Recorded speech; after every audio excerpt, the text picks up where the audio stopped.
우리가 지난 시간에 아벨과 가인의 제단의 차이점을 살펴보았습니다. 이 차이점은 다시 반복하지만 역사를 통해서 사단이 어떻게 하나님의 제사를 변질시켰는지를 잘 보여주고 있습니다.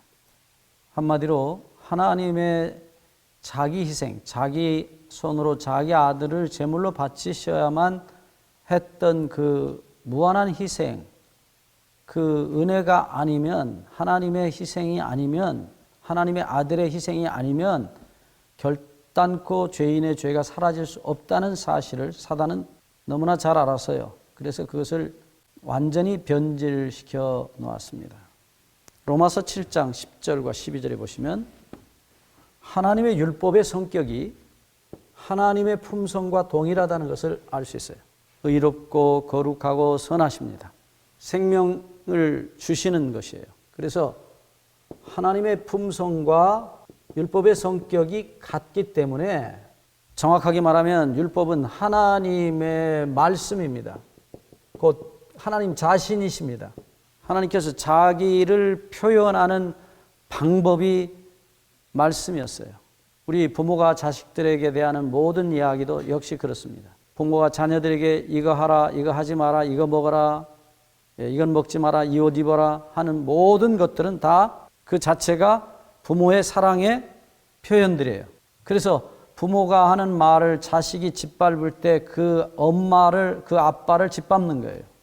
그래서 그것은 하나님의 말씀, 하나님의 마음과 존재를 짓밟아버린 그 죄는 하나님 자신이 아니면 그것을 갚을 수 있는 길이 없어요. 다시 말하면 천사나 인간이 하나님의 율법을 범한 결과를 회복시킬 수 없다는 것입니다. 하나님 자신이 짓밟혔기 때문입니다. 그래서 이 희생제도에 있어서 어떤 사람도, 어떤 천사도 비록 인간이 죄를 범했고 천사가 죄를 범했고 누가 범했을지라도 하나님 자신이 희생을 당하셨기 때문에 그것은 정확하게 하나님이라는 존재로밖에는 회복시킬 수 없다는 사실입니다. 제가 한 번은 서울에 어디 결혼식에 갔다가 오래된 얘기입니다. 벤츠차를 몰고 가던 운전사가 앞에 있는 노랑불을 보고 조용히 섰어요. 근데 뒤에서 따라오던 포니차 승용차에 타고 있던 어떤 젊은이가 갑자기 노랑불 때 혹시나 갈까 하고 급히 차를 몰아서 자기도 노랑불에 가려고 하다가 앞차가 서는 바람에 정면으로 뒤에 와서 벤츠차를 받았어요. 그때 그 벤츠 기사가, 받친 벤츠 기사가 조용히 차문을 열고 나왔는데 손에 키를 들고 있었어요. 그리고 그 젊은 포니차 승용차 운전수에게 말없이 키를 넘기는 걸 봤어요. 그것은 그 차를 아무리 잘 고쳐도 본래 상태로 돌릴 수가 없는 것입니다. 그러니까 뭐 어지간히 비싼 차니까 이 차를 고쳐도 그 값어치가 나오지 않는다는 거예요. 그래서 어차피 멍이 들었기 때문에 이 차는 당신이 가져가고 이 똑같은 차를 하나 사다 주라. 그런 의미였던 것 같아요. 키를 주는 것을 보았어요. 다시 말하면 하나님께서 당신의 율법이 망가졌을 때 자기 자신이 짓밟혔던 것입니다. 누가 짓밟았는지는 문제가 아니에요. 문제는 하나님이 짓밟혔다는 것입니다. 그래서 이것은 하나님 자신의 죽음이 아니면 어느 누구 어떤 존재도 이 하나님의 율법을 통한 하나님의 존재를 짓밟은 그 결과를 회복시킬 수 없었습니다. 그래서 하나님이셨던 예수님이 사람이 되셔서 사람이 이 죄를 지었기 때문에 사람의 모양으로 오셔서 사람이 갚아야 되는 죄값을 갚으신 것입니다. 이것은 너무나 분명합니다. 그렇게 하지 않으면 안 되었어요. 많은 사람들이 왜 예수님이 십자가에 꼭 돌아가셔야만 했냐? 왜 하나님이셨던 예수님이 꼭 돌아가셔야 됐냐? 천사가 와서 혹은 어떤 의인이 그렇게 해도 되지 않았느냐? 아닙니다. 그렇게 할 수 없었어요.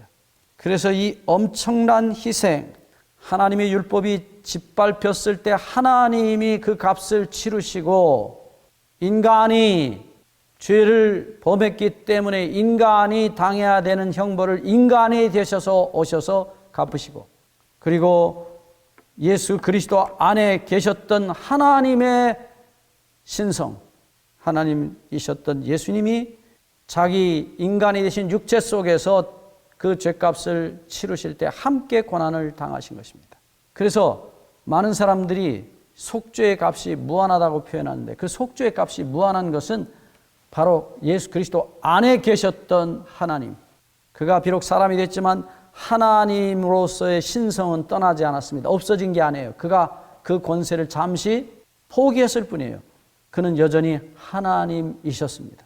그래서 인간의 죽음 속에서, 인간 예수의 죽음 속에서 하나님은, 하나님의 아들은 그 영원한 죽음을 함께 당하셔야만 했어요. 돌아가실 수 없으신 하나님이, 예수 그리스도 안에 계셨던 그 하나님, 돌아가실 수 없던 하나님이 영원한 죽음을 당하시는 예수님의 육체 속에서 그 죽음을 함께 경험하셨어요. 돌아가실 수 없었습니다. 돌아가시지 못하는 분이 영원한 죽음을 경험하는 것은 정말 그것은 우리가 이해할 수 없는 희생이었습니다. 그래서 이 제사 제도의 가장 중요한 이야기는, 다시 말합니다, 죄인의 죄값을 해결하는 것이었어요. 그래서 제단을 보시면 맨 아래층에 이게 중간에 석쇠가 놓입니다. 그물이. 그 위에 나무가 맨 위에 밑에 내려오고, 그 위에 양을 벌려서 나무 위에다가 가지런히 놓습니다. 이유는 양은 잡으면 옆으로 누워요. 벌려지지 않아요. 그래서 양을 유대인 전승이 하면 10토막을 내서 그 나무 위에다가 가지런히 놨어요. 왜? 불에 타게 하기 위해서. 그리고 그 위에 보이지 않는 죄인의 죄가 올려졌습니다. 문제는 이것입니다. 보이지 않는 이 죄인의 죄입니다. 이 죄를 태우기 위해서 하나님의 불이 내려옵니다. 하나님의 심판의 불이 내려옵니다. 그래서 결론은 죄인의 죄를 태우고, 양을 태우고, 나무를 태웁니다. 다 태웁니다. 이 나무는 갈라디아 3장 13절에 분명히 율법의 저주라고 말하고 있어요. 율법입니다. 예, 율법과 저주란 단어는 창세기 3장 14절에 처음으로 나타납니다. 선악과를 따먹고 선악과의 손발을 잃어버리고 날개를 잃어버린 뱀이 매달려 있는 모습입니다. 그래서 결국은 땅에 떨어져서 배로 기어다니는 짐승이 됩니다. 그래서 이 선악의 지식은 곧 율법이 가르치고 있는 것입니다. 무엇이 선이고 무엇이 악인지를 가르쳐주는 유일한 도구는 바로 율법이었어요. 그래서 율법의 나무에 매달렸다는 말이 정답입니다. 양은 당연히 예수님이시죠. 세상 죄를 지고 가시는 하나님의 어린 양이. 그 위에 죄인의 죄가 올려졌는데 안수입니다. 반드시 죄를 죄인이 옮겨야 됩니다. 주님께서 쓰신 가시관입니다. 창세기 3장 18절에 죄의 결과로 생겨난 가시를 그가 머리에 멸관으로 쓰신 것입니다. 이렇게 죄인의 죄가 올려졌을 때 하나님께서 이 심판의 불을 내리셔서 죄인의 죄와 양과 나무 전체를 다, 다시 말하면 율법의 저주와 예수님과 그리고 죄인의 죄를 다 태우시는 심판의 불로 임하십니다. 그래서 결국은 죄인의 죄값이, 죄가 사라지는 것이에요. 죄값이 사라지는 것입니다. 법에 의한 심판이 끝이 나는 것이에요. 죄인이기 때문에 반드시 죽어야 되고, 죄는 반드시 죽어야 되니까 사법적인, 법적인 절차가 끝이 납니다. 창세기 4장 4절에 보면 하나님께서 아벨과 그 제물을 연납하셨다고, 예, 헬라어로 표현하면 아벨과 아벨이 드린 제물, 양을 불태우셨다고 말합니다. 자, 여기서 우리 분명히 아셔야 될 것은 이것입니다. 나무는 이미 올려져 있고요. 제물은 양입니다. 그 다음에 그 위에 올려진 것이 뭡니까? 아벨의 죄입니다. 아벨의 죄를 태우셨다. 그렇게 기록하지 않고 아벨을 태우셨다라고 기록하고 있어요. 아벨의 죄가 뭡니까? 아벨 자신이에요. 아벨의 죄는 바로 아벨 존재 자체예요. 그의 죄의 유전자입니다. 자기를 사랑하는 유전자예요. 사랑이 안 되는 유전자입니다. 용서가 안 되는 유전자예요. 하나님의 율법이 지켜지지 않는 유전자예요. 아벨은 제물 위에 올려지고 아벨은 양과 함께 태워진 바 되었다. 아벨을 사르시고 사랑도 용서도 율법이 지켜지지도 않는, 회개도 되어지지 않는 아벨을 사르시고 하나님께서 새로운 아벨을 창조하십니다. 아벨이 죽었습니다. 제단 위에서 죽었고 그는 얼마 후에 형의 손에 맞아 죽었습니다. 그는 이제 부활만을 기다리고 있는 것입니다.